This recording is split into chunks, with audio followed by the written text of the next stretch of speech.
पिता धमकी भी देते हैं कि ये दीपा सराय है, दीपा सराय बिगाड़ देंगे हुलिया, सरकार बदल गई तो ये भी बात है। अब चंचल यादव बोलिए, जो अवधेश जी ने सवाल पूछा कि अगर किसी दूसरे धर्म के किसी तरीके से पूजा स्थल पर कब्जा हुआ होता, मैं इनका सवाल तो सुन क्या लिया होता अगर इस तरीके से मुझे मौका दीजिए, जवाब दूंगा मैं।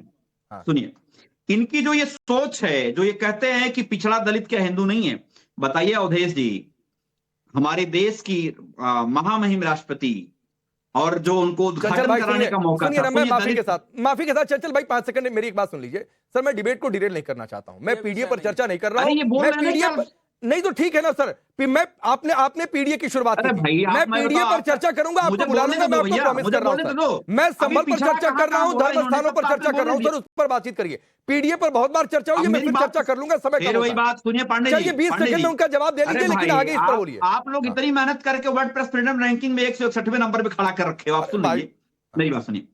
मैं अभी तो पहली बार त्रिपाठी जवाब देना चाहता हूं। उन्होंने कहा कि 80 में मंडल कमीशन की सिफारिश आई थी। मैंने कहा मंडल कमीशन की सिफारिश जब लागू हो रही थी देश में, तो इन भाजपाइयों और आरएसएस के लोगों ने मिलकर पूरे देश में सांप्रदायिक दंगे भड़काए, मेरा जवाब ये था। लेकिन हमारे राकेश जी जो है, चूंकि कारण क्या है कि ये लोगों को बाकायदा झूठ बोलने को ट्रेंड किया जाता है, कैसे झूठ बोला जाए, मुस्कुरा के झूठ बोला जाए। और प्रधानमंत्री कहते हैं कि एक बार बोलो, 2 बार बोलो, बोलते रहो, तो ये सीख के आते हैं लोग। मैं इतना पूछना चाहता हूं कि आज हिंदुस्तान में, पूरे हिंदुस्तान की स्थिति है, मणिपुर सुनिए, मणिपुर में मुसलमान नहीं है।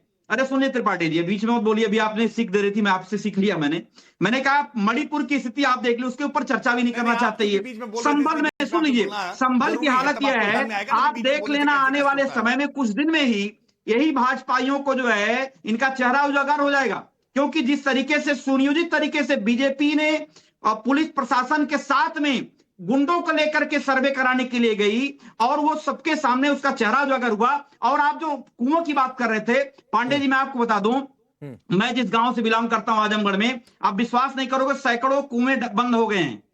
तो आप उस कुएं का खोदोगे आप, चंचल भाई, सैकड़ों कुएं और किसी मंदिर के आसपास कुओं में अंतर होता है। हमने पिछड़ा वर्ग आयोग बनाया, सैकड़ों कुएं, चलिए आपका पीडीए की बात हो गई ना।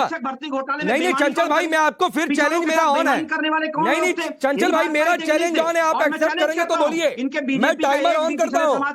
आप हिंदुओं पर बात करेंगे कि पिछड़ों के साथ अन्याय। अरे चंचल भाई सुनिए ना भाई, आप हिंदुओं पर बात करेंगे, आप जो मंदिर कब्जे वाले मिल रहे हैं उस पर बात करेंगे, मूर्तियां खंडित कुओं में कैसे मिल गई इस पर बात करेंगे, ये बावड़ी जो मिल रही है इसकी तस्वीर दिखा रहा हूं, इस पर बात करेंगे। एनएफएस के तहत जो है लेटर एंट्री के माध्यम से बेईमानी करने का काम करते हैं। और आप खुद भागिए, मैं बार बार रिपीट करूंगा, ये बावड़ी पर बात करेंगे, मैं मैंने खंडित मूर्तियों पर मिलेंगे, बात करेंगे। मुझे पता है आपको क्या बोलने के लिए बैठाया गया। सुनिए नहीं मुझे नहीं, तो आपको क्या बोलने के लिए किसने बिठाया? मुझे पता है आपको क्या बोलने के लिए किसने बिठाया? चंचल यादव, मैं आपकी मजबूरी समझ सकता हूं। दिक्कत क्या है हिंदुओं से बात करने में? दिक्कत होती है क्या? मैं आपसे पूछना चाहता हूं, नहीं दिक्कत होती है क्या हिंदुओं पर बात करने में? या शर्म महसूस होती है हिंदुओं के बारे में बोलने में? या मंदिर पर बोलेंगे तो आपका वोट बैंक नाराज हो जाएगा? अजीब स्थिति है।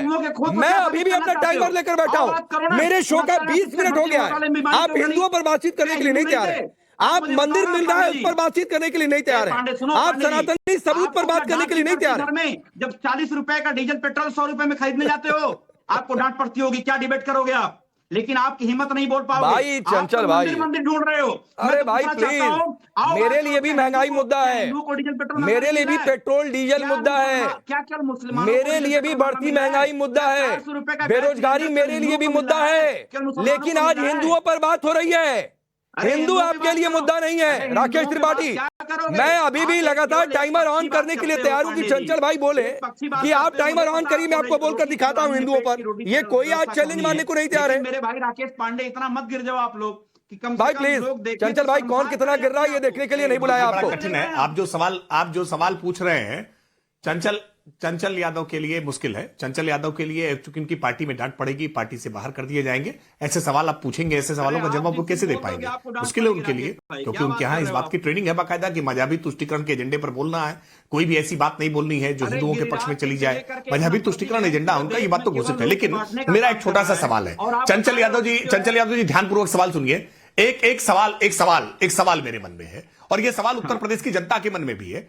2013 में उन्नाव के डोंडिया खेड़ा में 1 महीने तक सोने के लिए चाह में अखिलेश यादव जी मुख्यमंत्री रहते हुए यूपीए सरकार के सहयोग से खुदाई करा रहे थे। 1 महीने तक ज्यादा तक आपने 1000 टन का सोना मिल जाएगा इसलिए खुदाई आप करा रहे थे। तब आपको खुदाई से कोई आपत्ति नहीं थी या आखिरकार संभल में खुदाई से आपको ये सवाल अलग है, ये सवाल अलग है, वक्त इतना ही है। लेकिन चंचल भाई एक बात कहते हुए, कौन किसके साथ क्या कहने पर बैठता है? सर कम से कम आप देश की जनता, उत्तर प्रदेश की जनता में सिर्फ एक समुदाय के पास नहीं जाएंगे ना वोट मांगने के लिए। पूरे उत्तर प्रदेश ने और देश ने देखा। मैं नहीं, मैं आप 30 सेकंड सर हिंदुओं पर नहीं बोल पा रहे हैं क्या? नहीं, मैं नहीं सुनूंगा सर। मैं चंचल भाई आपको कमिट कर रहा हूं 1 मिनट 2 मिनट जितना आप चाहेंगे आपको समय दे दूंगा, लेकिन पहले 30 सेकंड आप बोलिए जो मैं कह रहा हूं और मैं काउंट टाइमर ऑन कर रहा हूं ताकि देश की जनता देखे। और चलिए नहीं, मुझे स्क्रीन पर रखिएगा और ये 30 सेकंड का टाइमर मैं ऑन कर रहा हूं और ये 30 सेकंड आप मंदिर पर बोलेंगे, इंक्रोचमेंट पर बोलेंगे, खंडित अवस्था में मूर्तियां मिली, 209 हिंदू मारे गए, हिंदुओं पर संभल में अत्याचार हुआ, सिर्फ इस पर बोलेंगे सर और मुद्दे से भटकेंगे नहीं। ये टाइमर आपका ऑन हो गया। राकेश जी, संभल हो चाहे बहराइच हो, दोनों दंगों में बीजेपी की चेहरा जनता के सामने उजागर हो चुका। आपको याद होगा बहराइच के दंगे में भारतीय जनता पार्टी का एक विधायक सर्वेश्वर सिंह ने खुद अपने 9 भाजपाई दंगाइयों के खिलाफ मुकदमे लिखवाता है। और 9 भाजपाई दंगाई कौन लोग थे? वो पदाधिकारी थे बीजेपी के। पूरे बहराइच में आपने देखा होगा जिस तरीके से नफरती गैंग ने अमन चैन बिगाड़ने का काम किया, ठीक उसी तरीके से बीजेपी ने अपने साथ में जो सुबह 6:30 बजे 24 तारीख की सुबह 6:30 बजे ठीक 1 महीना पहले इन लोगों ने भी हो गया। अब रुक जाइए, अब पूरा देश ये देख रहा है। आग में झोंक करके नहीं सर रुक जाइए चंचल भाई, पूरा देश ये देख रहा है। राकेश त्रिपाठी 30-35 सेकंड ये देखिए मेरे टैब पर हो रहा है। इसके पहले भी 30 सेकंड इन्होंने लिया। संभल में हिंदुओं पर बोल ही नहीं पा रहे हैं चंचल यार, पूरी समाजवादी पार्टी नहीं बोल पा रही है। बीजेपी ने दंगा कराया राकेश जी। अरे मैं चंचल यादव, मैंने आपको पहले बोला था कि हिंदुओं पर हुए अत्याचार पर बोलिए। मैंने आपको 30 सेकंड इस पर दिया था, आप नहीं चैलेंज पूरा कर पाए सर। 1 महीने पहले भी नहीं, 1 महीने बाद भी नहीं। राकेश त्रिपाठी 30 सेकंड आपको देता हूं, फिर अवधेश जी आ रहा हूं। मैं आपको अलग से समय दूंगा चंचल जी, लेकिन अभी रुक जाइए सर, आपको समय दूंगा। मिल करके पुलिस के साथ मिली भगत के साथ वहां पे जो भाईचारे अमन चैन को खोदने का काम किया। अब सुनिए चंचल जी, अब सुनिए, आपको धैर्यपूर्वक मैंने सुना है इसलिए चंचल जी से अपेक्षा करूंगा आप धैर्यपूर्वक जरा सुने। इन्होंने पहले मंडल कमीशन का जिक्र किया। मंडल कमीशन की रिपोर्ट कब आई थी शायद हो सकता है चंचल यादव को जानकारी ना हो, इस बारे में पढ़ा ना हो। 1980 में, और 1980 में राम जन्मभूमि का आंदोलन नहीं चल रहा था, इसलिए चंचल यादव कम से कम जब तथ्यात्मक जानकारी रखा करे ना तो इस बात को आकर के बताना चाहिए ना, झूठ मत फैलाया। 1990 में जब बीपी सिंह जी ने मंडल कमीशन की रिपोर्ट को लागू करने का काम किया ना, तब भारतीय जनता पार्टी का समर्थन था उस सरकार को, इसलिए बिना भारतीय जनता पार्टी के समर्थन के मंडल कमीशन की रिपोर्ट लागू नहीं होती, पहली बात। अब ये चंचल यादव ये चंचलता मत दिखाओ। चंचल यादव चीखना चिल्लाना इंटरप्ट करना तुमसे ज्यादा जानता हूं, इसलिए थोड़ा भद्र आदमी की तरह से जरा पेश आओ, क्योंकि अपेक्षा इस बात की थी ना कि मैं बोलूंगा तो कोई बीच में ना बोले। तो जैसा आचरण अपने प्रति रखते हो वैसे ही चंचल भाई मैं आपके पास दोबारा आऊंगा सर, एक मिनट मत दिखाओ, दोबारा आऊंगा। चंचल यादव ध्यानपूर्वक दोबारा आऊंगा। राकेश जी अपनी बात पूरी करके फिर अवधेश जी के पास ज्ञान बढ़ जाएगा। चंचल भाई प्लीज रिक्वेस्ट कर रहा हूं सर, रुक जाइए, मैं आ रहा हूं आपको। अब चंचल यादव ध्यानपूर्वक सुनो भाई। अरे भाई हाँ, अब मंडल कमीशन पर सवाल पूछ रहे थे तो सवाल पूछते आज अपने कांग्रेस पार्टी के साथ जो आपके सहयोगी हैं।